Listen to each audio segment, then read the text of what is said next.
Mga minamahal kong manonood, nais kong humiling ng inyong pangunawa at pasensya habang patuloy akong nagpapagaling mula sa sakit at matinding sakit sa lalamunan.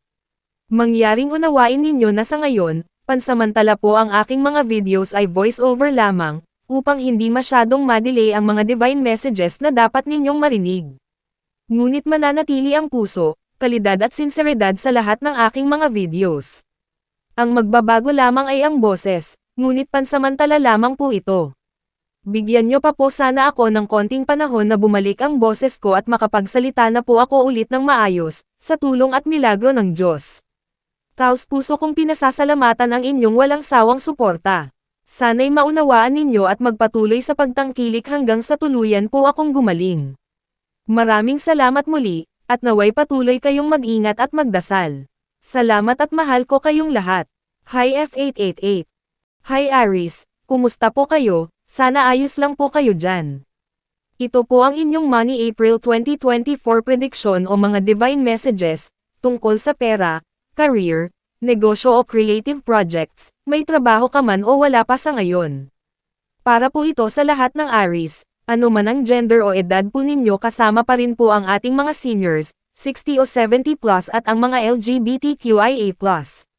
Yes card. Ito po ay isang malinaw na confirmation, green light o sign mula po sa divine highest white light na tama ka, kung ano man ang nasa isip mo sa ngayon na tinatanong mo sa divine universe o tuloy mo yan, you're on the right path. Malinaw na confirmation ito dito sa physical realm, na magiging matagumpay kung ano man ang plano mo, o ginagawa mo sa kasalukuyan, na naghihintay ka ng sign mula sa higher power, kung tama pa bang ipagpatuloy, o kung tama bang umalis na, o lumipat na, o palitan na ang career. Yes, at nakikita ng mga divine beings, na handa ka na, yan naman talaga ang gusto mo, maaaring nag-aalanganan ka lang, dahil hindi mo alam kung magiging okay ba o hindi. Within the next few weeks card ay clarifying card, na maaaring mas magbigay linaw sa isip mo, o epiphany na ilang weeks mula ngayon, ay makakahanap ka na ng solusyon, o malalaman mo na kung anong dapat mong gawin o maging desisyon. Ito na ang clue mo mula sa mga divine beings, na hindi na rin naman pala ganun katagal, dahil ilang weeks na lang, mas magiging maayos na rin ang sitwasyon mo, sa pera o trabaho o kung ano man ang inaalala mo, na nagpapastress talaga sa'yo sa pera. Choose a new direction card naman po, ay maaaring literal na relocation, o paglipat sa ibang kumpanya, o major decision ito na pagpapalit talaga ng trabaho, proyekto o negosyo.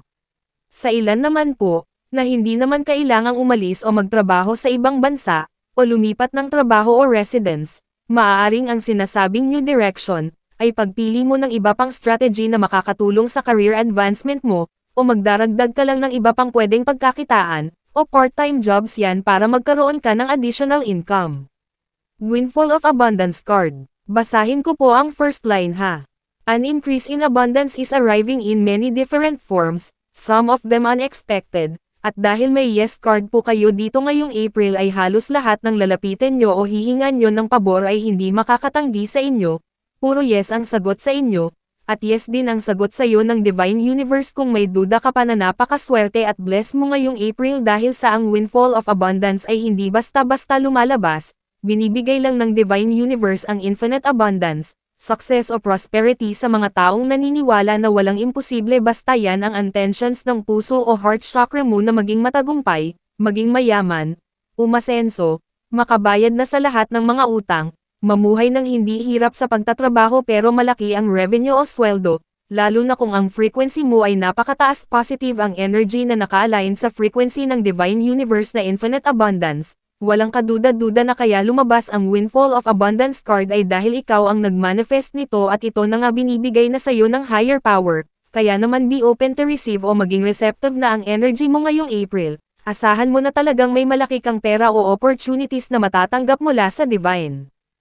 Focus on your priorities at block out distractions cards ay may connection sa abundance card nyo, dahil ito ang hint mula sa mga divine beings na kung magagawa nyo ang dalawang importanteng susi o importanteng sangkap na ito, walang mintis na daig mo pa naka-jackpot sa lottery, anumang games o raffle draws, dalawang malupit na strategy, sigurado ang pag-asenso nyo dahil hindi na kayo mawawala sa focus at goals nyo dahil ikaw na mismo ang gagawa ng paraan para di ka na nila may istorbo. mas marami kang matatapos na trabaho o mas effortless na lalapit sa iyo ang pera, hindi ka na magkukumahog na maghagilap ng pera o pambayad sa mga loans o utang o mga bills, expenses mo at ng pamilya mo.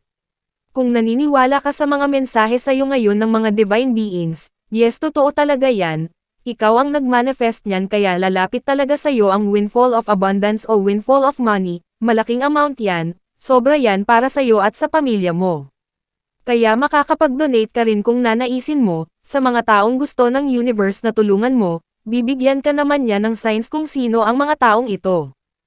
Maaaring ang ilan po sa inyo ay 6 o 9 years o months na nahihirapan sa pera o trabaho at hindi mo alam kung anong gagawin mo para magbago naman ang takbo ng buhay mo. Ang ilan sa inyo ay naiiyak o sobrang nalulungkot sa hirap ng buhay na kung kailan kailangan ng pera lalo pang nawawalan o lalong nagigipit.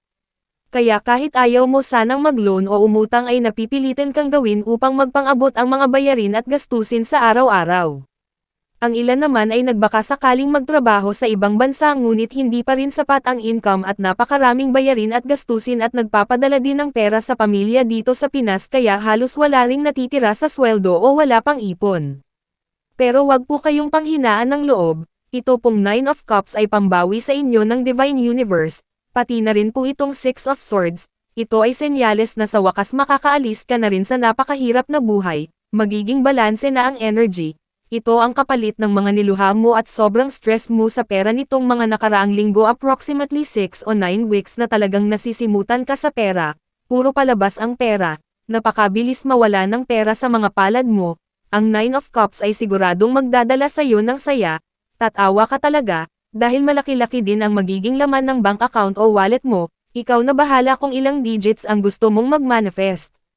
Pasikreto kang mapapangiti, dahil pag kailangan mo ng pera may madudukot ka at pag may humingi sa iyo ng tulong, may maibibigay o may mapapautang ka.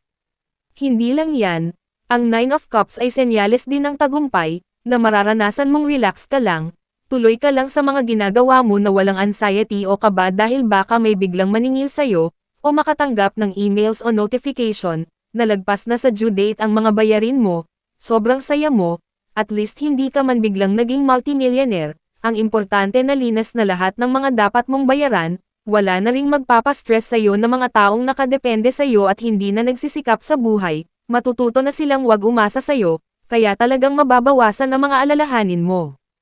2 of Swords reversed, at 3 of Swords reversed ay sign mula sa Divine Highest White Light na ito na yung mawawala sa buhay mo, lahat ng mga hindi totoo sa iyo, mga hindi pinapahalagahan ang pagsisikap mo, maggustong magpabagsak sa iyo, nagpaiyak sa'yo, gipit ka na mas lalo ka pang ginigipit, lahat yan ay tapos na ngayong April, ito na yung magbabago dahil ang 2 at 3 ay 5 at ang angel number 5 ay pagbabago, maaaring hindi komportable ang pagbabagong ito para sa mga taong umaabuso na talaga sa'yo sa pera, trabaho o family members, pero ang pagbabagong ito ay kailangang maganap ngayong April para makausad ka na rin sa personal at career mo.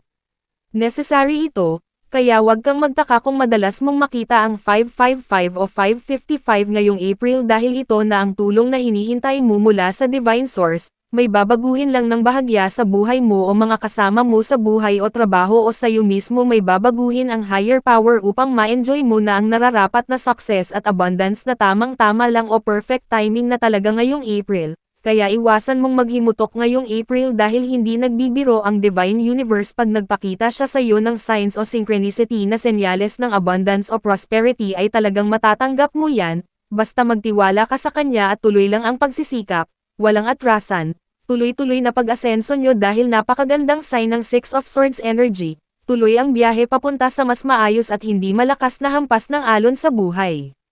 Kung umabot ka dito sa dulo maraming salamat sa iyo Aries, sa walang sawang suporta, sana may nakuha ka dito kahit paano, ingat ka, hanggang sa susunod, thank you.